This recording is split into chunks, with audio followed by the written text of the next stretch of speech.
ಈ ರಾಮನಗರ ಜಿಲ್ಲೆ ವಿಚಾರಕ್ಕೆ ಸಂಬಂಧಪಟ್ಟಂತೆ ಡಿಕೆಶಿ ಹಾಗೂ ಕುಮಾರಸ್ವಾಮಿ ವಿರುದ್ಧ ಒಂದು ರೀತಿಯಾಗಿ ಜಟಾಪಟಿ ನಡೀತಾನೆ ಹೋಗ್ತಾ ಇದೆ. ಇದಕ್ಕೆ ಈಗ ಕುಮಾರಸ್ವಾಮಿ ಅವರ ಮಾತಿಗೆ ಈಗ ಡಿಕೆಶಿ ಕೌಂಟರ್ ಕೊಟ್ಟಿದ್ದಾರೆ. ಏನ್ ಕೌಂಟರ್ ಕೊಟ್ಟರು ನೋಡ್ತಾ ಹೋಗೋಣ.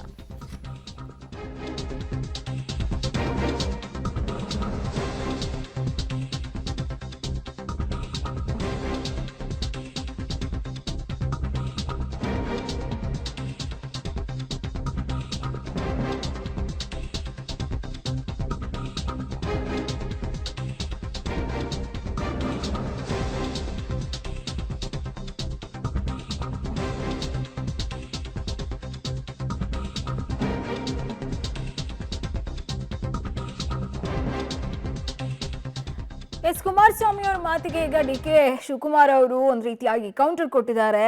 ನಾವು ಬೆಂಗಳೂರು ಮೂಲದವರು, ನಮ್ಮತನವನ್ನ ನಾವು ಬದಲಾಯಿಸ್ಕೊಳ್ಳೋದಿಲ್ಲ, ಜಿಲ್ಲೆಯ ಹೆಸರನ್ನಷ್ಟೇ ನಾವು ಬದಲಾಯಿಸಿದೀವಿ ಅಂತ ಈಗ ಕೌಂಟರ್ ಕೊಟ್ಟಿರುವಂಥದ್ದು. ಇದು ಅಂತಾರಾಷ್ಟ್ರೀಯ ಮಾನ್ಯತೆಗೆ ದಾರಿಯಾಗುತ್ತೆ. ನಮ್ಮ ಜಿಲ್ಲೆಯಿಂದ ಬೆಳೆದವರು ಈಗ ಜಿಲ್ಲೆಯಲ್ಲಿ ಇಲ್ಲ ಅನ್ನೋ ಹೇಳಿಕೆಯನ್ನ ಕೂಡ ಈಗ ಡಿಕೆ ಶಿವಕುಮಾರ್ ಅವರು ಮಾತನಾಡ್ತಾ ಇರುವಂಥದ್ದು. ಏನ್ ಮಾತನಾಡಿದ್ರು ಡಿಕೆ ಶಿವಕುಮಾರ್ ನೋಡ್ತಾ ಹೋಗೋಣ. ಮೂರು ಹೆಸರನ್ನ ತೆಗೆದುಬಿಟ್ಟು ನಾವು ಇದನ್ನ ಯಾರಿಗೆ ಹೇಳ್ತಾ ಇದೀನಿ ಅಂದ್ರೆ, ಇದನ್ನ ಟೀಕೆ ಮಾಡ್ತವ್ರಿಗೆ ಹೇಳ್ತಾ ಇದ್ದೀನಿ. ಕನಕಪುರ ಹೆಸರನ್ನ ತೆಗೆದು ಇದು ಬೆಂಗಳೂರು ಗ್ರಾಮಾಂತರ ಜಿಲ್ಲಾ ಕ್ಷೇತ್ರ ಅಂತ ನಾವು ಮಾಡಿದ್ವಿ. ಇದಕ್ಕೆ ಗೌರವ ಇದೆಯೋ ಇಲ್ಲೋ? ನಾನು ಜಿಲ್ಲಾ ಪಂಚಾಯತಿ ಮೆಂಬರ್ ಇದ್ದೆ, ಜಿಲ್ಲಾ ಪರಿಷತ್ ಪರಿಷತ್ ಮೆಂಬರ್ ಇದ್ದೆ, ಜಿಲ್ಲಾ ಪರಿಷತ್ ಮೆಂಬರ್ ಇದ್ದಾಗ ಎಲ್ಲಿ ಮೆಂಬರ್ ಇದ್ದೆ ನಾನು? ಬೆಂಗಳೂರು ಗ್ರಾಮಾಂತರ ಜಿಲ್ಲಾ ಪರಿಷತ್ ಮೆಂಬರ್ ಇದ್ದೆ. ಯಾಕೆ ಬೆಂಗಳೂರು ಗ್ರಾಮಾಂತರ ಜಿಲ್ಲಾ ಪರಿಷತ್ ಅಂತ ಇಟ್ರು? ಇದು ಬೆಂಗಳೂರು ಜಿಲ್ಲೆ, ಇದು ಬೆಂಗಳೂರು ಸಿಟಿ, ರಾಮನಗರ, ಚನ್ನಪಟ್ಟಣ, ಮಾಗಡಿ, ದೊಡ್ಡಬಳ್ಳಾಪುರ, ಆನೇಕಲ್ಲು, ದೇವನಹಳ್ಳಿ, ಹೊಸಕೋಟೆ ಇವೆಲ್ಲ ಬೆಂಗಳೂರು ಜಿಲ್ಲೆ. ಕೆಂಪೇಗೌಡ ಕಟ್ಟಂತ ಜಿಲ್ಲೆ. ಈಗ ನನ್ನ ಊರ ಹೆಸರು ದೊಡ್ಡಾರಳ್ಳಿ, ಕೆಂಪೇಗೌಡನ ಮಗ ಶಿವಕುಮಾರ್, ಡಿಕೆ ಶಿವಕುಮಾರ್. ನಾನು ನನ್ನ ಊರ ಹೆಸರನ್ನ ಬದಲಾವಣೆ ಮಾಡ್ಬೇಕಾಗ್ತಾ? ನಮ್ಮ ಅಪ್ಪನ ಹೆಸರು ಬದಲಾವಣೆ ಮಾಡ್ಬೇಕಾಗ್ತದ? ಸಾಧ್ಯನೇ ಇಲ್ಲ. ಈಗ ದೇವೇಗೌಡರು, HD ದೇವೇಗೌಡರು ಅಂತ ಇದೆ. ಅವ್ರ ತಂದೆ ಅವ್ರ ಊರ ಹೆಸರು ಒಳಗೆ ನೆನೆಸ್ಕೊಳ,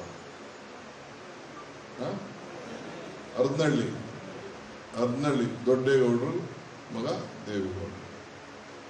HD ಕುಮಾರಸ್ವಾಮಿ ಅವರು ಹರದನಹಳ್ಳಿನೋ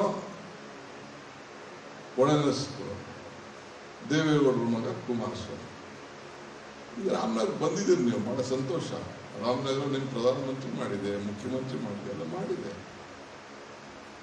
ನಾವು ನಮ್ಮ ಅಸ್ತಿತ್ವವನ್ನು ಉಳಿಸ್ಕೊಳ್ಳಿಕ್ಕೆ ಇತಿಹಾಸ ಪುಟಕ್ಕೆ ಇಡೀ ಬೆಂಗಳೂರು ಜಿಲ್ಲೆನಲ್ಲಿ ಕೆಂಪೇಗೌಡರು ಕಟ್ಟಿದಂತ ಬೆಂಗಳೂರು ಜಿಲ್ಲೆ, ಹನುಮಂತಯ್ಯನವರು ಕಟ್ಟಿದಂತ ವಿಧಾನಸೌಧ, ಇಲ್ಲಿ ರಾಮಕೃಷ್ಣ ಹೆಗಡೆನೂ ಆಗಿದ್ದರು, ನೀವು ಆಗಿದ್ರಿ, ಎಲ್ಲ ಆಗಿದ್ರಿ. ಇದನ್ನ ನಾನು ಬಹಳ ದೂರದೃಷ್ಟಿ ಇಟ್ಕೊಂಡು